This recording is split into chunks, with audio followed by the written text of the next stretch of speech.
We've covered the woke D&D situation for a while here, and the Player's Handbook is out now, and this is kind of how they do things. They put out their little trilogy of books as they do their new editions of things with the Dungeon Master's Guide, the Player's Handbook, and Monster Manual as smaller supplements keep coming out as well.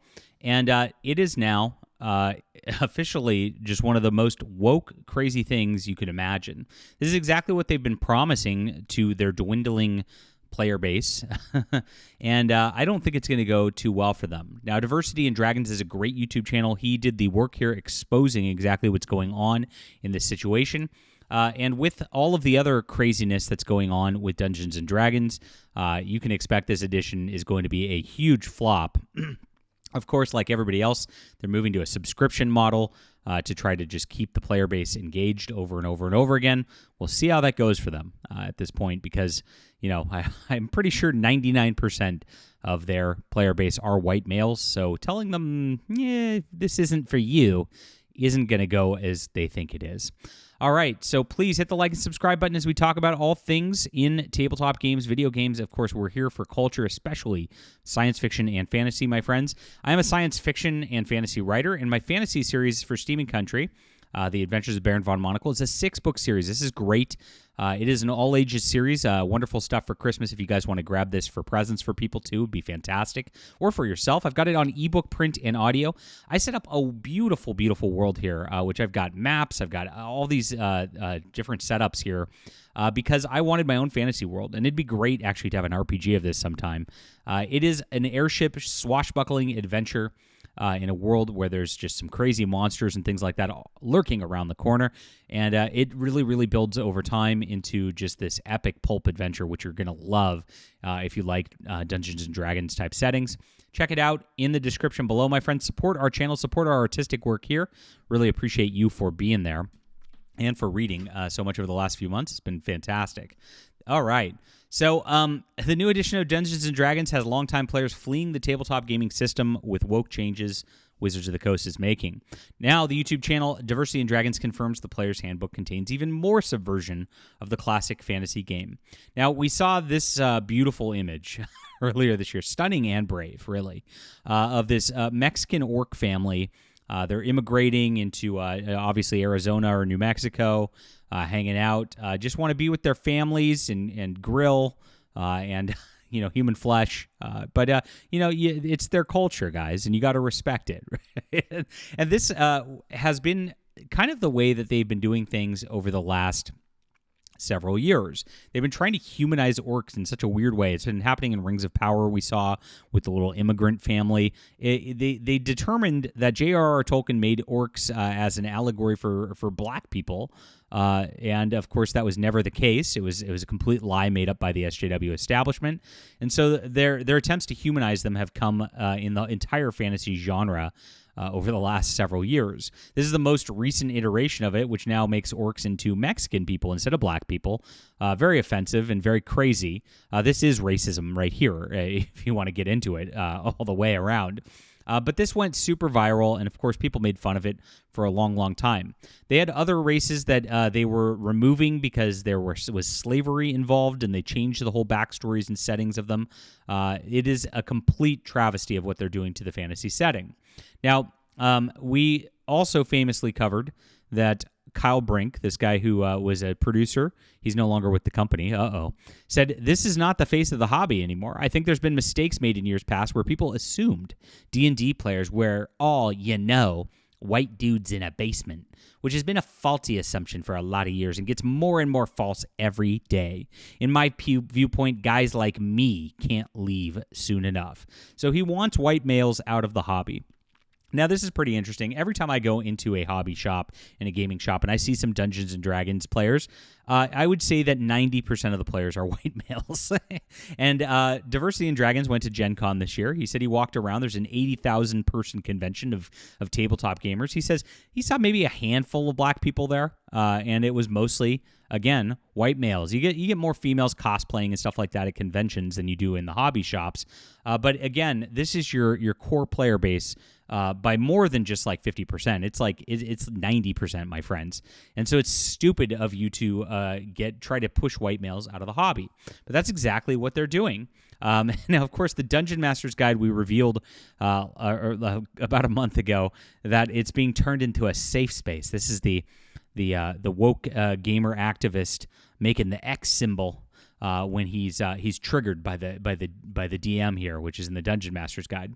Now, Grums actually reported on this. He said it's an emergency snowflake break where players can stop the entire game if they feel the slightest bit uncomfortable. To do this, the DM's guide says you must make an X symbol with your arms. Once this woke bat signal is given, the entire game must stop immediately and address the concerns of the one player by skipping or altering the campaign on the fly, forcing everyone else to go along with it. You would think the Wokies would be happy with this, but they're angry. You see, they're accused of stealing these ideas from other smaller tabletop creators. How exciting of a game! Can you imagine if I had a person like this at my table or on my online game? I'd just kick them out immediately. I mean, that's what you do. That's what a real DM should do in that sort of situation. But it's never enough for the woke Inquisition. So, the Player's Handbook has officially come out, and Diversity and Dragons actually went through and did a count, and we covered him on the Substack post here. Make sure to sign up for the Substack and make sure to grab this article, and also do follow Diversity and Dragons, who does great work over on his channel there, and really appreciate him. So, he went through the art on the book, and as you can see, you've got a strong female lead fighting against this giant monster on the front, as it should be. Slay Queen. And he pointed out there were different art in the book, and it's really missing a lot of white males in there. So he said he counted all of the character-driven art pieces. In it, he counted ones that featured white dude, as they derisively call us. On the other side, I counted the ones that featured white women, black men, and black women in various flavors of furry. The results in the News Player's Handbook, there were just 17 pieces of art featuring white dudes as the subject. Guess how many in the other categories there were? Well over 100. So less than 15% of the art has white males in it. And, of course, the opposite, the 85% of the art features white women, black males, black females, or weird furries. And so that's who they want as their player base. It's an inversion of reality. The reality is 85%, 90% are their current player base, but they want it to be the exact opposite. They always say representation matters, but like, why do they never actually accurately represent white people? Remember when they started this whole thing in Hollywood with these adventure parties in every single movie, where you'd have the one black guy, the one white woman, the one like Asian or ambiguously ethnic guy, and then they'd have one white guy, and it'd usually be a party of four. Now the white guys are completely thrown out of it unless they're the villains, right?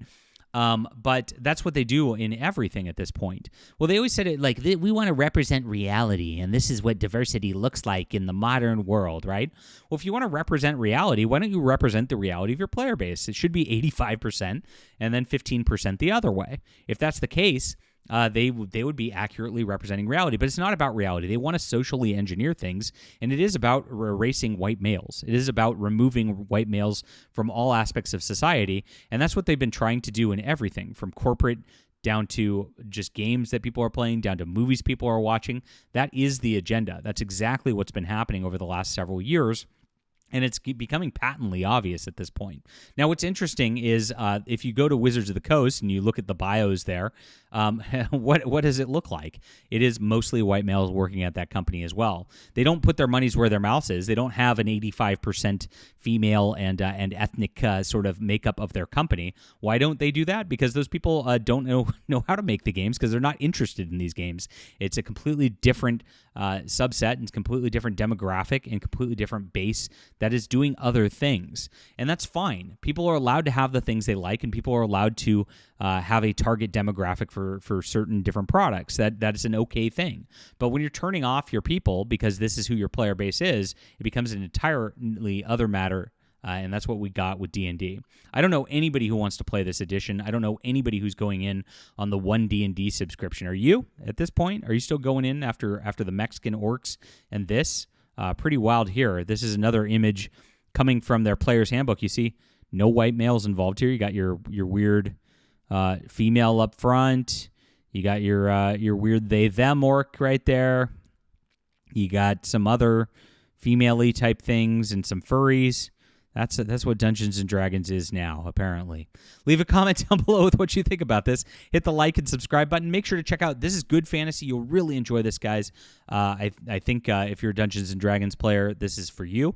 It's a 6-book series so far. Grab this on ebook, print, and audio in the description below and support our channel. And I appreciate you for being there.